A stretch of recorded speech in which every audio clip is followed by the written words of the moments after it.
I guess that's the joke. It's just joke's on me. But anyway, you know what I try to do is to bring to people's attention that the world's changing. And the world's changed before.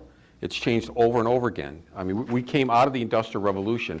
And depending on where you draw the lines, people say the Industrial Revolution started with Columbus's journey and ended on the moonwalk in 1969. But one thing's for sure, the Industrial Revolution came and it's fading away. And you can just see it by looking at what's happening in our economy.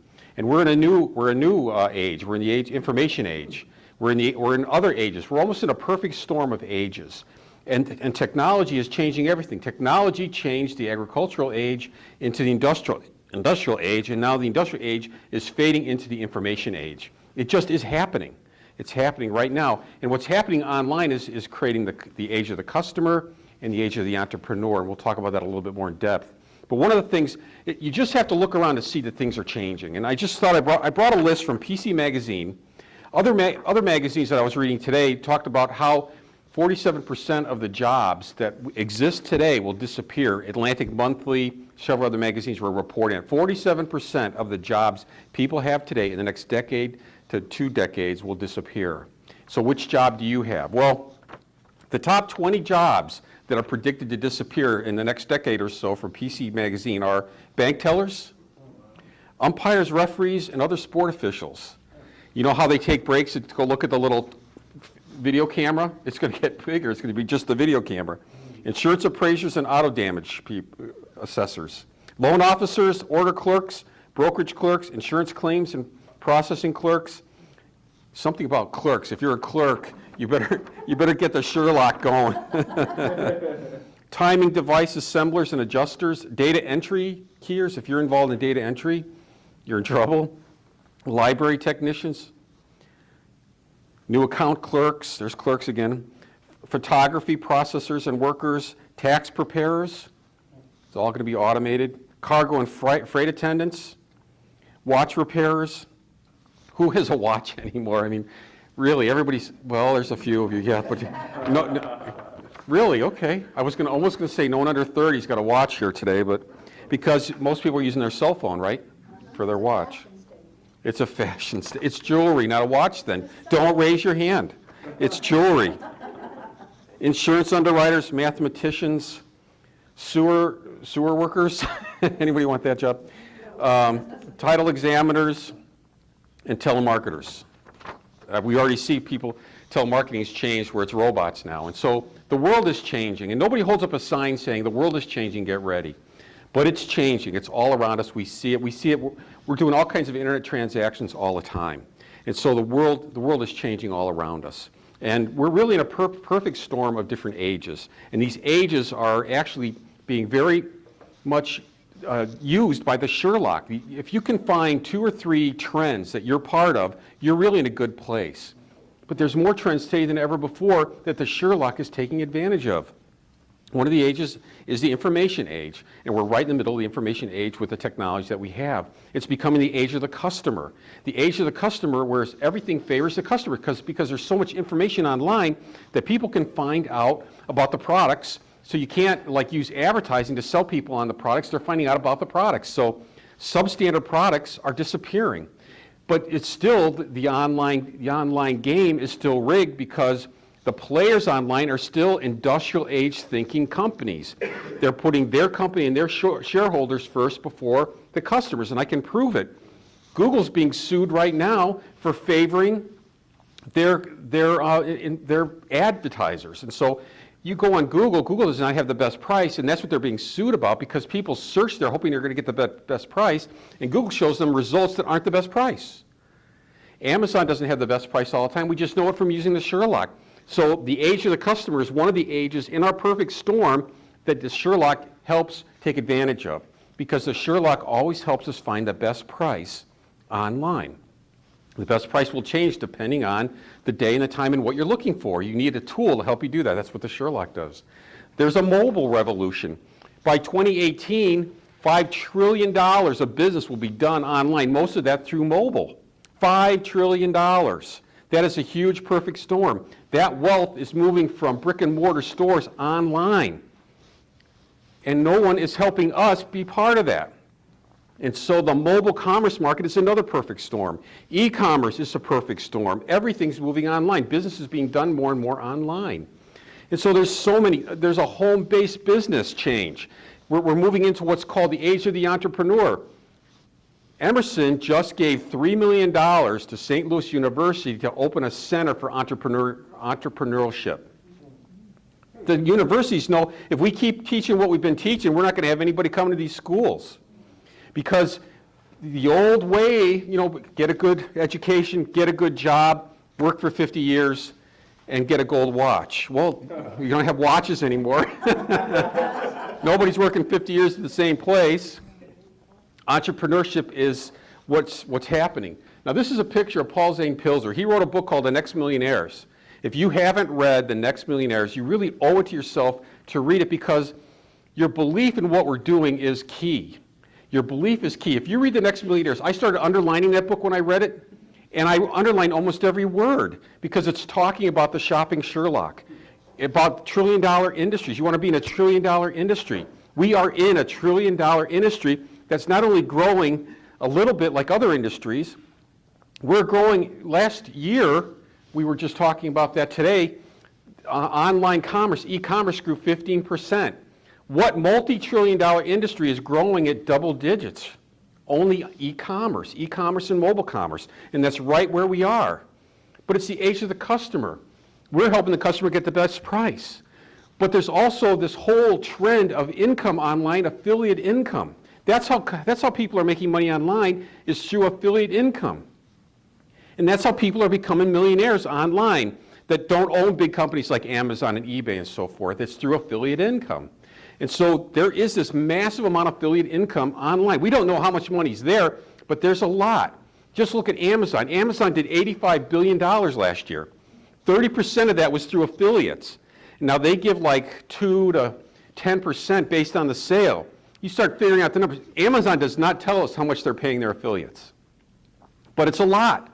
Because if you're giving 2 to 10% on that $30 billion or whatever it comes out to be, 30% of 85 billion, like 24 billion, that's a lot of commissions going to people. And the Sherlock is an affiliate program of Amazon. But to be just an Amazon affiliate, it takes a lot of know-how that most people don't have. They did not set it up for the average person. Because you've got to build a website, you've got to develop marketing, you've got to know SEO, search engine optimization, you've got to understand Google AdWords, you've got to drive traffic to your site. All these things most people don't know how to do, and most people that try it don't make it. And so what the Sherlock has done is simplified the whole thing. All this marketing, the SEO, the AdWords, the relationships with Google, with Amazon, with eBay, all these affiliate relationships are in the Sherlock. You don't have to think about it, they're in there. All we have to know is, hey, would you like to save money with a great app? We have simplified the process dramatically. And so Paul Zane Pilzer was talking about millionaires, and he was talking about, he's been right before. If you read his book, he was an advisor to 2 presidents. And when he was an advisor to Reagan, we had just come out of the Carter years. And in the Carter years, we were running out of everything. Jimmy Carter wore a sweater when he talked in the White House because it's cold in there. They had the thermostat turned down. He walked to his inaugural address. He's the only recent president to walk to his inaugural address because we're running out of gasoline. And so it was just a scarcity mentality. He had a scarcity mentality. And Paul St. Pilzer is saying, that's not true. The 90s are going to be the best economic decade in our history, and they were, because the internet was coming, and he was right.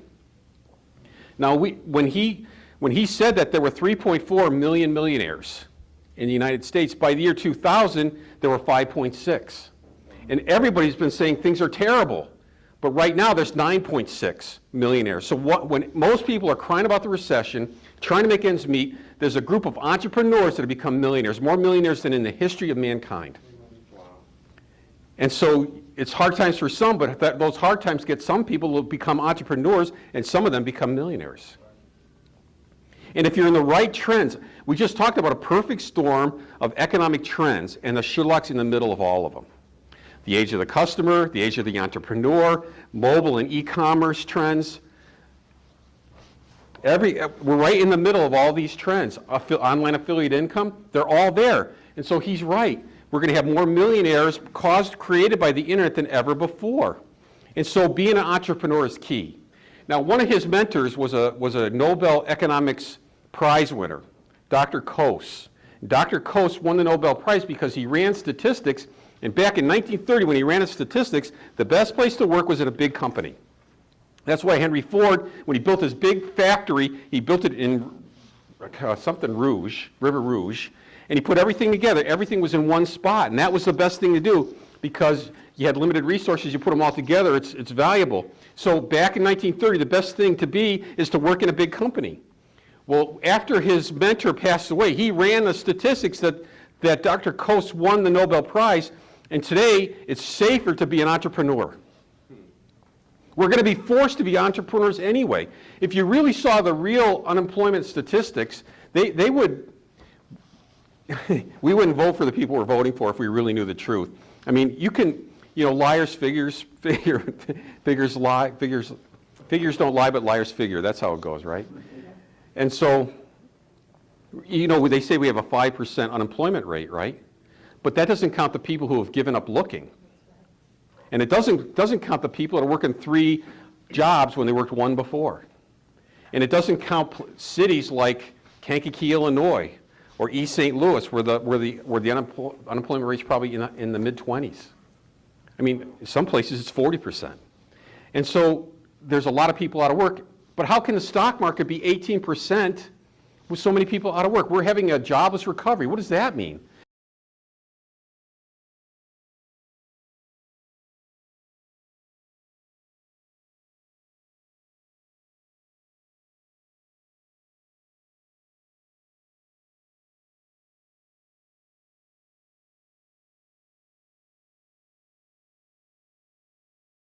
Jobs and Gates, they're still industrial age people. They all became billionaires.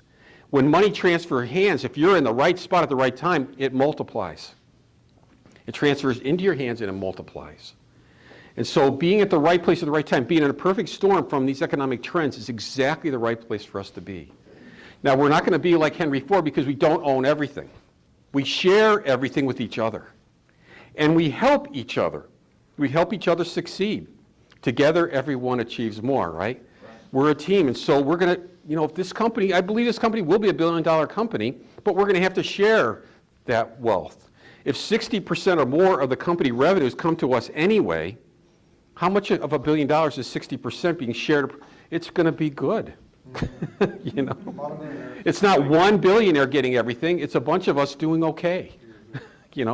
It's really, there's a future here. And so what we know what's coming. We're sitting here and we realize there's something happening to our economy. There's something happening in the world around us that most of our friends don't know it's happening.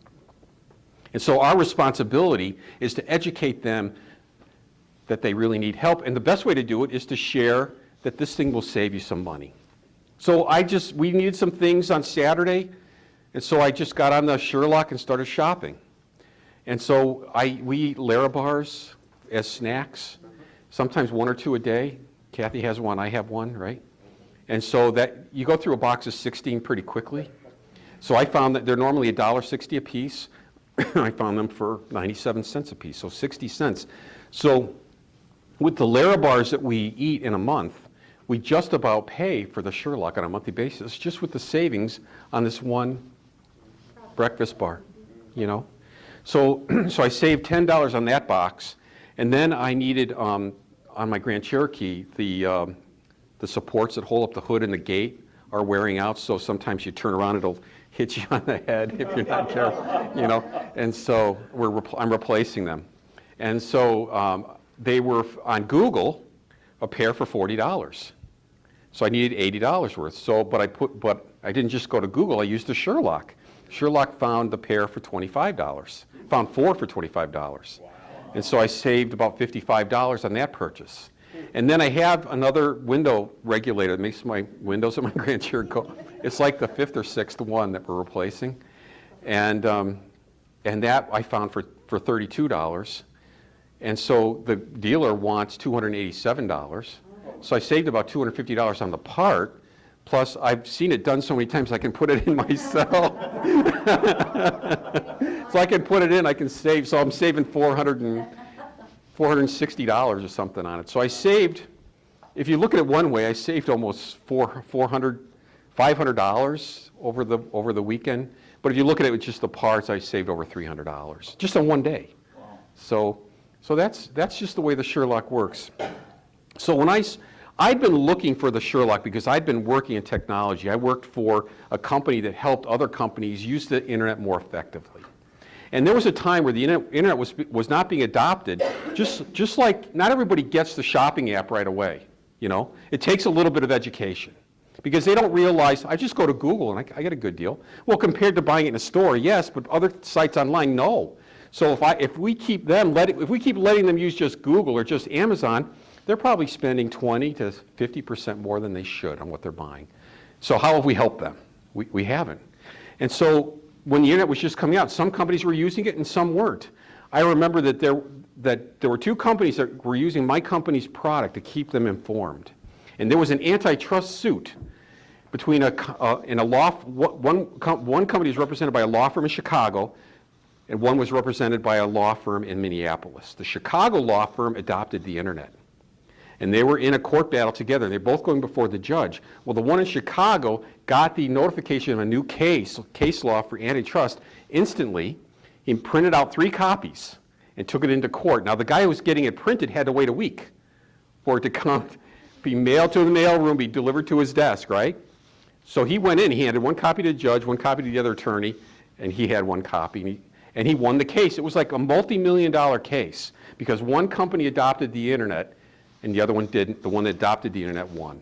Now the firm in Minneapolis went on the internet the next week.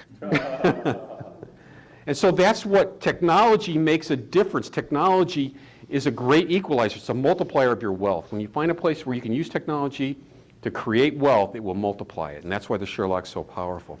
So I was looking for who's going to bring us all to the internet, not just a place for people to use us, but a place for people to include us and benefit us. And when I saw that technology Chuck had his hands on, I said, I've been waiting for this. I've been watching for this. And not only that, I had become a pastor, and I was missing the income I used to get in corporate. And so I wasn't making ends meet very well. So I told Chuck, I said, you know, I'm very busy here. And so I said, I'll do an hour a day. And so I started doing an hour a day sharing with people. And in a year, maybe a little over a year, I replaced my income at the church. And then I started spending a little more time with the Sherlock technology. And actually, I doubled it in the following year. And so it's been a tremendous benefit, and I see the momentum coming to the next level now. I'm really excited about where this company's going. So it's made a huge difference for me. We save money with it all the time, and it's been a tremendous financial blessing to myself and to people I've shared it with.